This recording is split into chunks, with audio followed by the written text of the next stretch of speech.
হজরত বেলাল রাহ পৃথিবীর প্রথম আজান দিয়েছিলেন। তিনি ইসলামের ইতিহাসে প্রথম মুয়াজ্জিন হিসেবে পরিচিত। ইসলামের নবী হজরত মুহাম্মদ শাহ এর নির্দেশে তিনি মদিনার মসজিদে নববীতে প্রথম আজান দেন। বেলাল রাহ ছিলেন একজন হাবশী কৃতদাস, যিনি পরে ইসলাম গ্রহণ করেন এবং তার সুন্দর ও শক্তিশালী কণ্ঠের জন্য আজান দেওয়ার দায়িত্ব পান। মক্কা বিজয়ের দিনও তিনি কাবা শরীফের ছাদে উঠে আজান দিয়েছিলেন। ইসলামের ইতিহাসে প্রথম আজান মদিনায় শুরু হয়েছিল। ইসলামের নবী হজরত মুহাম্মদ যখন মদিনায় হিজরত করেন, তখন সেখানে মসজিদ আল নববী নির্মিত হয়।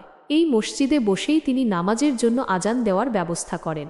হজরত বেলালরা ছিলেন ইসলামের প্রথম মুয়াজ্জিন। তিনি মদিনার মসজিদে নববীতে প্রথম আজান দিয়েছিলেন। তার সুমিষ্ট কণ্ঠে আজান শুনে বহু মানুষ ইসলাম গ্রহণ করেছিলেন। এই ঘটনা ইসলামের ইতিহাসে খুবই গুরুত্বপূর্ণ। আজান শুধু নামাজের আহ্বান নয়, এটি মুসলিমদের জীবনে এক বিশেষ তাৎপর্য বহন করে। আজানের মাধ্যমে আল্লাহর একত্ববাদ এবং হজরত মুহাম্মদ এর নবুয়তের সাক্ষ্য দেওয়া হয়। একই সাথে আজান মুসলিমদের মধ্যে ঐক্য ও সংহতির প্রতীক হিসেবেও কাজ করে।